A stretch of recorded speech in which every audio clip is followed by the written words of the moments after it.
경제 전문 심층 팟캐스트 이렇다 16회입니다. 안녕하세요. 저는 숭이고요.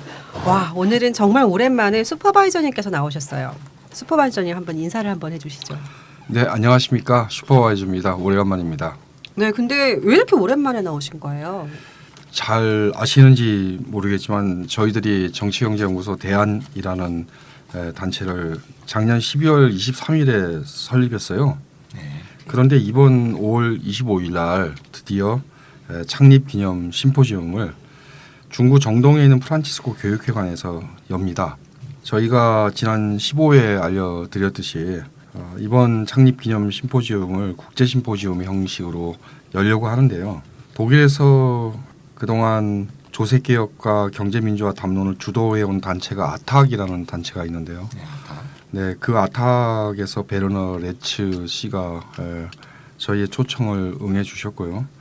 그리고 이 분야에서 한국에서 그동안 많은 연구 그리고 발언을 해오신 유종일 강병구 교수님, 그리고 최근에 조세 도피처 파나마 페이퍼로 굉장히 활약이 많으신 뉴스타파의 김용진 대표님 등을 초청했습니다. 주제는 지금 막 말씀드린 것처럼 조세개혁과 경제민주화이고요.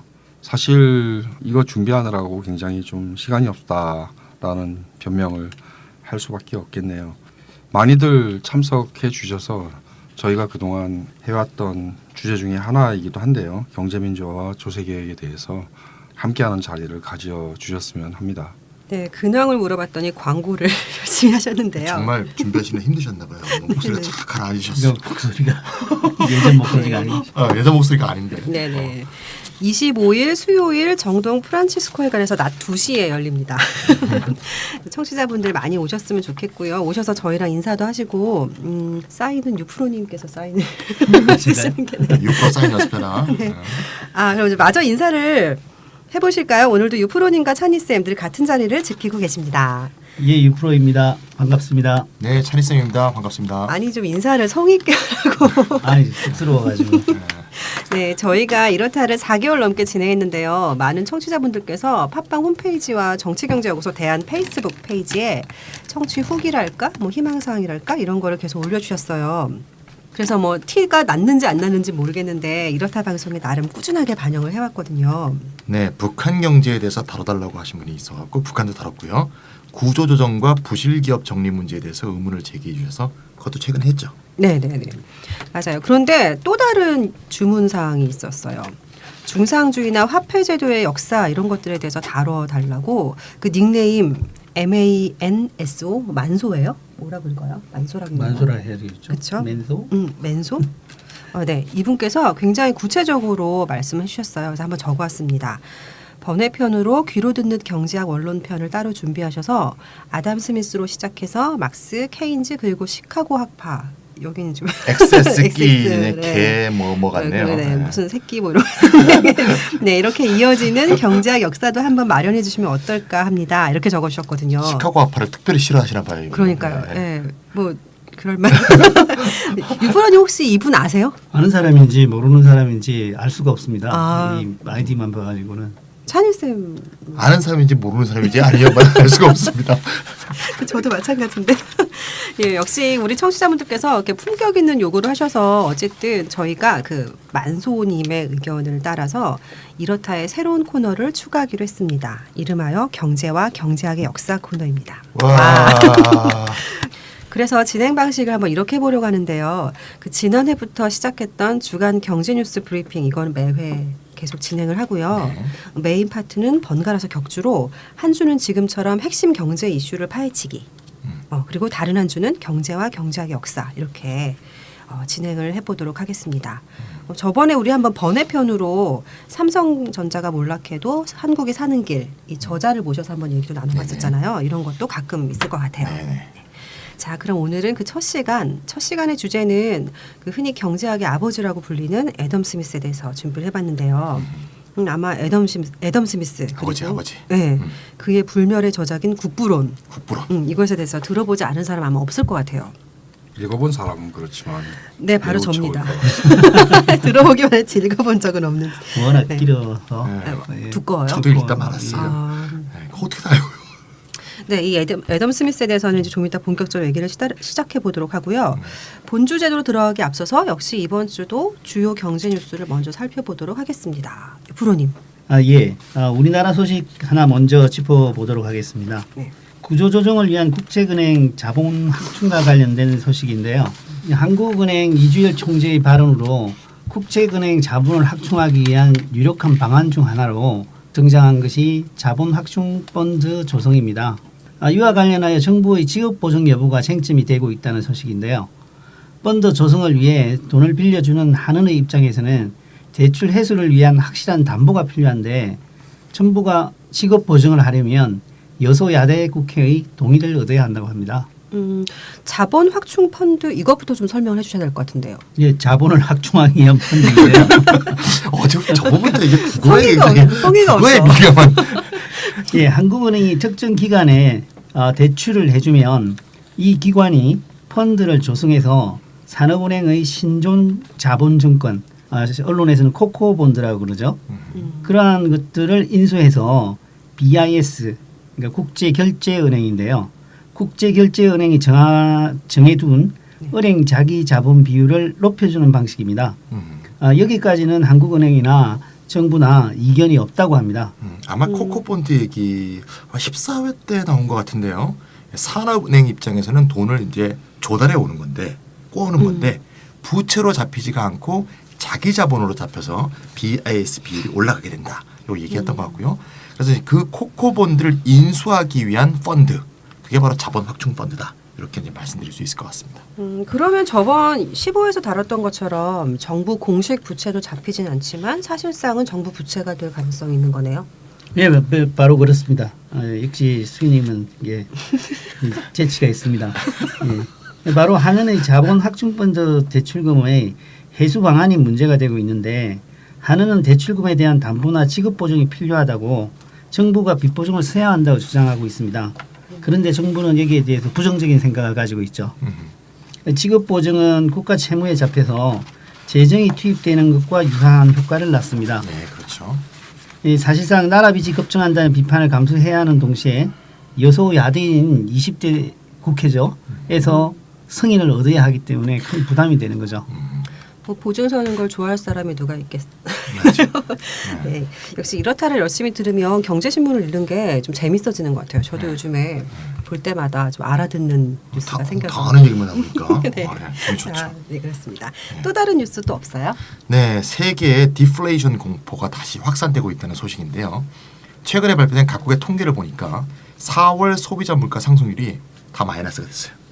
예를 들어서 이제 유로존의 4월 소비자 물가지수 상승률이 또다시 마이너스가 됐어요. 그래서 이게 올해만 벌써 이제 두 번째인데요. 2월에 마이너스 0.2%였어요. 3월에 겨우 0%가 됐어요. 다시 4월에 마이너스 0.2%로 또 제로 이하가 된 거죠. 유로존 국가 간에는 물가 상승률이 좀 차이가 있는데요. 디플레이션은 남부 유럽이 원래 유명했는데 이제는 독일, 프랑스 등 주요 유로 경제국까지 확산되고 있는 그런 추세인 게 좀 심각하다 이렇게 볼 수 있고요. 또 일본, 아베노믹스 시행 이후에 디플레이션이 좀 완화돼 가던 일본도 다시 디플레이션 수렁에 빠져들었다 이렇게 이제 판단이 나오고 있는데요. 일본의 3월 소비자 물가 지수를 보니까 작년 동기간보다 0.1% 하락했습니다. 일본의 물가 상승률이 마이너스를 기록한 것은 2013년 5월 이후 처음이랍니다. 3년 만에. 예. 그러니까 이게 아베노믹스가 거의 이제 막다른 골목에 왔다 이런 평가들이 자꾸 나오고 있는 거죠. 이 밖에도 뭐 그리스라든가 아일랜드, 이탈리아 우리가 다 알고 있는 나라들입니다. 싱가포르, 요새는 태국까지 동유럽, 중동, 남미 전부 다 이 저물가로 고통을 겪고 있습니다. 이제 정말 저물가가 그냥 정상 상태가 된 세상이 된 것 같아요. 네네. 우리나라는 어때요, 그러면? 네, 우리나라는 좀 사정이 좀 나은 편입니다. 한국은행이 하반기부터 물가가 좀 올라가서 목표치인 2%에 근접할 것 같다 이렇게 전망했습니다. 물론 좀 더 두고 봐야 되는데요. 세상이 어떻게 된 게 옛날부터 이 인플레이션을 달성하면 세상에서 이렇게 부러워하는 상태가 된 건지 참 모르겠습니다. 참. 예, 다음 소식으로는요. 네, 일본 이야기인데요. 네. 일본 중앙은행의 대규모 양적 완화와 마이너스 금리 도입의 효과가 나타나고 있다는 소식도 들립니다. 도쿄를 중심으로 수도권 매션과 오피스 시장이 화랑을 보이고 있다고 하네요. 그러니까 대규모 빌딩 공실률이 사실상 제로에 가까울 만큼 떨어졌고 고급 맨션이 불티나게 팔린다고 합니다. 그래서 미쓰이, 스미모토와 같은 주요 부동산 회사들의 실적이 사상 최고치를 기록했다고 합니다. 양적 완화로 풀린 돈이 부동산 시중으로 몰리면서 기존 빌딩이나 부동산 매각이 훨씬 수월해진 게 실적 호조의 주요 요인이라고 합니다. 그런데 마냥 좋아할 것이 못 되는 것이 부동산 시장으로 돈이 몰린 이유는 엔고 때문에 주식시장이 불안하기 때문이라고 합니다. 그리고 결국 부동산 시장이 경기 회복에 기여하기 위해서는 소비 확대를 진작시켜야 하는데 전반적인 경기 회복세가 미약한 상황에서 부동산 시장만 과열 양상을 보이고 있는 것에 대해서 우려의 목소리도 높습니다. 이러다가 다시 부동산 버블이 오는 거 아니에요? 애초 목적한 소비 확대, 내수 진작 이런 걸로 이어지는 게 아니라 부동산 거품만 막 심해지는 것 같은데요. 네, 그런 좀 우려도 있죠. 마지막 소식으로는 4월 미국 얘기인데요. 연방공개시장위원회 의사록이 이제 공개됐는데 거기 보니까 대다수 위원들이 6월에 금리 인상이 가능하다라는 입장을 보였다고 해요. 그래서 원래 올해 금리 인상이 최대 3차례까지 이제 이루어질 수 있다라는 전망도 이제 나오기 시작하고 있어요. 우리가 지난 시간에 6월 미국 금리 인상은 어렵다고 봤고 9월도 좀 힘들지 않겠냐 이런 전망도 좀 우리가 했었는데 반대의 분위기도 있네요. 누가 맞을지는 좀 더 지켜봐야 되지 않는가라고 생각이 듭니다. 지난 시간에 금리 인상이 없을 거라고 작두를 탔는데 네. 작두 타면서 또 두 분이 싸웠어요. 네, 9월에 하냐 마냐 갖고. 근데 지금 둘을 다 물리치는 뭐 연방위. 6월에 한다. 그냥 뭐 보고 싸우니까 완전히. 네, 잘 들었습니다. 자, 그러면 오늘의 본 주제인 아담 스미스로 돌아가 보겠습니다. 네, 숭희 씨는 그 아담 스미스 하면 뭐가 제일 먼저 떠오르세요? 당연히 보이지 않는 손. 네, 보이지 않는 손. 예, 그렇죠. 누구든 애덤 스미스라고 하면 국부론가 보이지 않는 손을 떠올릴 겁니다. 예, 보이지 않는 손은 경제학의 역사에서 가장 유명한 은유일 겁니다. 그렇죠. 그런데 정작 국부론에서는 딱 한 번밖에 언급되지 않습니다. 사실 많은 오해가 있는 부분인데요. 조금 이따 상세히 한번 살펴보도록 하죠. 아니, 근데 그렇게 유명한 표현인데 딱 한 번밖에 안 나와요? 딱 한 번 나옵니다. 정말요? 예, 이거는 이제 좀 많이 알려졌는데요. 네. 그런데 아까 제가 애덤 스미스를 경제학의 아버지라고 이제 이제 소개를 했잖아요.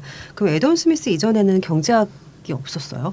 물론 경제 사상은 있었죠. 그런데 철학 또는 윤리학의 한 부분으로 이해됐던 거고요. 예를 들어 아리스토텔레스의 경제 사상은 니코마코스 윤리학 그리고 정치학에 서술돼 있죠. 그렇죠. 철학의 일부분이죠. 독립적인 분과학으로 수립된 게 아담 스미스에서 비롯됐다 이런 뜻에서 말을 그렇게 하는 거라고 봅니다. 예를 들어 경제 사상 이건 뭐 아리스토텔레스, 아퀴나스 다 있었던 거고요. 아담 스미스 이전에도 물론 중상주의와 중농주의라는 흐름이 존재했습니다. 특히 중농주의, 케넷, 튀르고 이런 사람들은 경제학 역사에 사서 경제 사상을 공유했던 최초의 학파를 형성했다라고까지 말할 수 있는데요. 맞습니다. 아담 스미스한테 사실 큰 영향을 끼쳤고요. 네, 그렇죠. 어쨌건 아담 스미스의 경제학은 특히 중상주의에 대한 반박과 비판으로 등장을 합니다. 그러니까 뭐 경제학의 할아버지 뭐 이런 분들도 계셨나 보네요. 아버지 외에는 할아버지가 네, 있죠. 네. 중농주의 할아버지네요. 근데요 중상주의, 중농주의 공부할 게 또 늘어요. 그럼 지금부터 차근차근 애덤 스미스에 대해서 알아보도록 하겠는데요. 근데 우선 그 애덤 스미스가 언제적 사람이에요? 네, 이게 좋은 질문입니다. 네. 한 인물을 이해하려면 또 그 인물의 사상을 이해하려면 그가 활동했던 시대적 배경을 아는 게 정말 중요하죠. 애덤 스미스는 1723년에 스코틀랜드의 영향력 있는 가문에서 태어났는데요. 제가 스코틀랜드 가보니까 거기 수도가 에든버러인데 거기 중심 도로에 이 애덤 스미스하고 철학자 휴이 사람도 이제 스코틀랜드 사람이거든요. 동상이 딱 있어요. 그만큼 스코틀랜드가 자랑하는 사람이라는 얘기죠. 53세인 1776년에 그의 최고의 저작인 국부론 첫 판을 발행했고요. 애덤 스미스는 1789년까지 국부론을 5판까지 발간하고 그 다음해인 1790년에 세상을 떠났습니다. 그러니까 애덤 스미스가 활동했던 시기가 유럽 18세기인데요. 네네. 세계적으로 살펴보면 1776년에 영국으로부터 미국의 독립이 있었죠. 그때 국부론이 나왔네요. 그러니까. 네, 그렇죠. 첫판. 그리고 제5판을 발간한 1789년 이게 프랑스 대혁명이 일어난 해예요. 그러네요. 어쨌든 전체적으로 보면은 절대주의 왕정의 폭정이 시민혁명에 의해서 쓰러지는 그런 시기예요. 그리고 경제적인 측면에서 보면 봉건귀족, 특권 상인을 대신해서 부르주아지라는 새로운 기급이 성장하던 그런 시기고요. 산업자본주의를 준비하던 시기죠. 특히 영국의 18세기는 좀 특별한 시기인데요. 사실 영국의 18세기의 주요한 인물 휴me, 아담 스미스, 동시대인이 누구냐? 프로이센의 칸트입니다. 예. 그리고 그거보다 훨씬 더 뒤에 루소가 있었고요. 그렇죠. 그러니까 영국이 산업의 발전 그리고 신흥 부르주아지에 등장해서 훨씬 앞선 사회였다라는 사상을 말씀을 봐도 알 수 있네요. 드릴 수 있고요. 네. 또 하나 말씀을 드리면 스코틀랜드 계몽 시기라고 불리는 시기가 있습니다. 네네. 특히 아담 스미스는 스코틀랜드 사람인데요. 이 스코틀랜드 에든버러가 영국에서 최초로 신학자가 아닌 사람이 교수가 될 수 있었던 대학입니다. 그래요. 심지어 와. 19세기까지만 해도 옥스퍼드 대학에는 철학자가 그러니까 다른 과목을 하는 사람이 교수가 될 수 없었고요. 신학자만이 교수가 될 수 있었죠. 신흥 시민층이 굉장히 강했던 도시인 거군요. 아담 스미스가 있었던 그 스코틀랜드 자체가 영국의 잉글랜드의 계몽을 100년 먼저 시작하면서 이끌었다 이렇게 말할 수 있습니다. 네, 이 시기가 예, 제가 자주 하는 일인데 우리 역사로 따지면 언제쯤인가 하면은 영조와 정조 시대입니다. 저는 저 서양 역사를 그 우리나라 시간대로 이렇게 외우거든요. 1723년에 이제 아담 스미스가 태어났는데 1724년에 영조가 왕위에 오릅니다. 그리고 이제 아담 스미스가 1790년에 죽잖아요. 정조가 1800년에 이제 성화하시죠. 이렇게 외우는 것도 상당히 재밌습니다. 뭔가 나라별 그 역사 발전의 단계 또는 역사 발전의 선우를 좀 느껴볼 수 있는 그런 비교인 것 같습니다. 시대 배경을 알고 나니까 좀 느낌이 오는 것 같아요. 네네. 절대 왕정이 무너지는 시민 혁명의 시대. 네. 봉건 지주층, 특권 상인을 대체해서 그 산업자본주의가 태동하던 시대다 이렇게 말할 수 있나 봐요. 네네. 근데 아까 애덤 스미스가 중상주의에 대한 반발로 등장했다고 하셨잖아요. 네네. 근데 이 시대적 상황하고 애덤 스미스 사상이 뭔가 연결이 될 것 같은데요. 그럼 찬희 쌤 이게 중상주의가 뭐예요? 네. 정말 간단히 한번 좀 말씀드리면 네. 중상주의란 무엇이냐?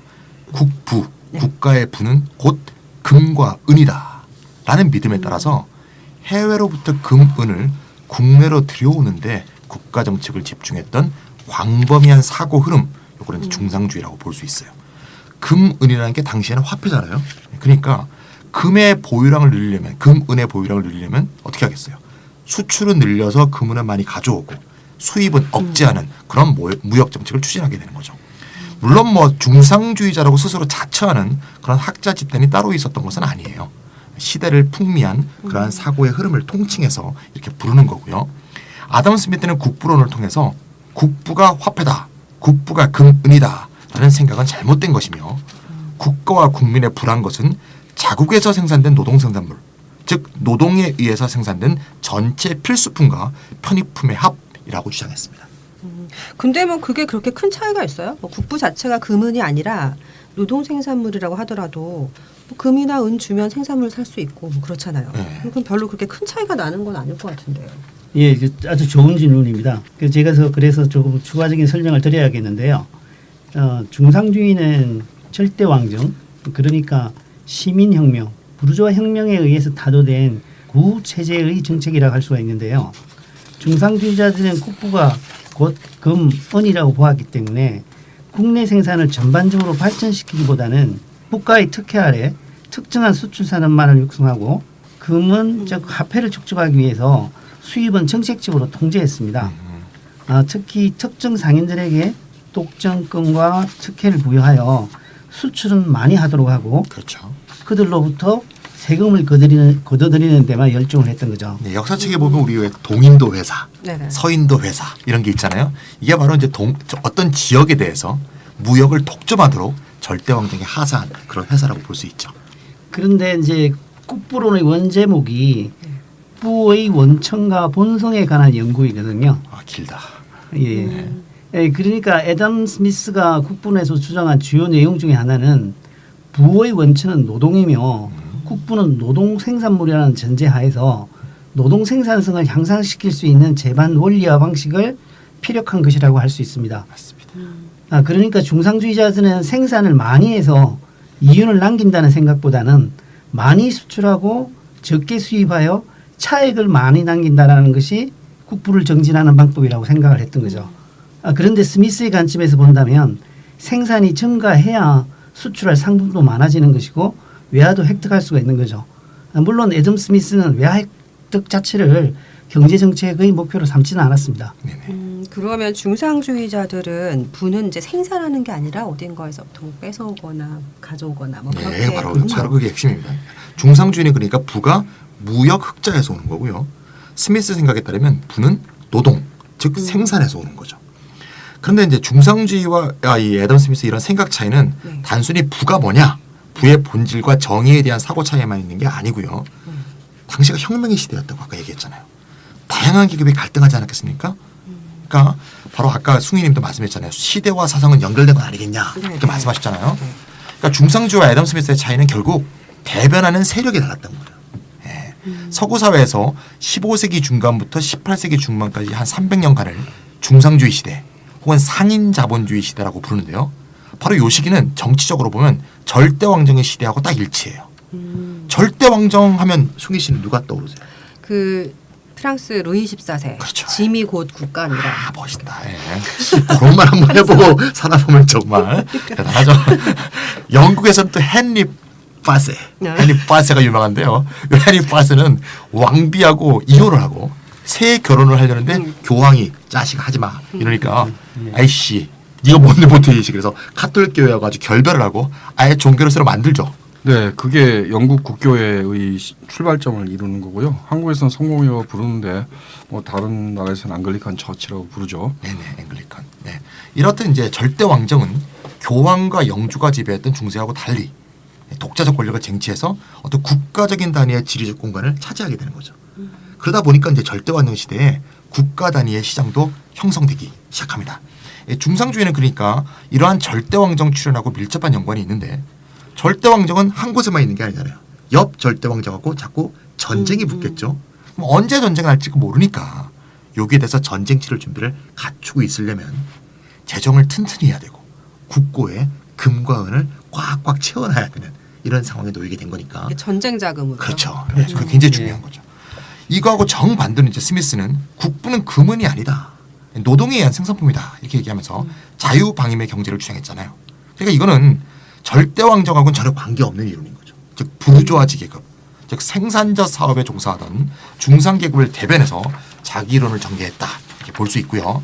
한마디로 아담 스미스의 주장은 통제와 독점으로 대표되는 중상주의 시대의 경제 정책, 경제 관행에 대한 강력한 자유주의적 반발이었다 이렇게 말할 수 있습니다. 네, 좀 달리 볼 수도 있을 것 같은데요. 사실 아담 스미스의 경제 사상이 영국이 유럽 대륙과 다른 어떤 선진성을 가지고 있었는데 이런 선진성의 반영이었다라고도 말할 수 있을 것 같아요. 영국의 경우에 이미 절대 왕정이라는 게 헨리 8세에 시작이 되어서 명예혁명, 이거 17세기 말에 이미 끝나요. 1688년이죠. 네. 맞습니다. 그리고 18세기 들어가면은 사실은 그런 종류의 절대 왕정이 존재하지 않습니다. 아담 스미스의 이론이라는 게 경제 이론이라는 게 당시의 영국 상황을 반영한 것일 수 있고요. 맞습니다. 중상주의는 그보다 적어도 100년 정도 낙후하고 있는 대륙 유럽의 상황을 반영한 것이라고 볼 수도 있습니다. 발전한 영국이 대륙에 대해서 그렇죠. 말하고 있는 그런 걸 볼 수 있겠죠. 그렇지만 명예혁명으로 절대 왕정은 없어졌지만 아직까지 지주계급이라든지 그렇죠. 관료라든지 은행가들이라든지 맞습니다. 하는 것들은 또 많은 권력을 쥐고 있었던 것도 사실입니다. 단존했던. 그러니까 갈등하던 시기였다고 볼 수가 있겠죠. 네, 여기까지 아담 스미스 사상의 시대적 배경 그리고 역사적 배경에 대해서 살펴봤습니다. 잠깐 쉬었다가요. 아담 스미스의 사상적 내용을 본격적으로 다뤄보도록 하겠습니다. 잠시 후에 뵐게요.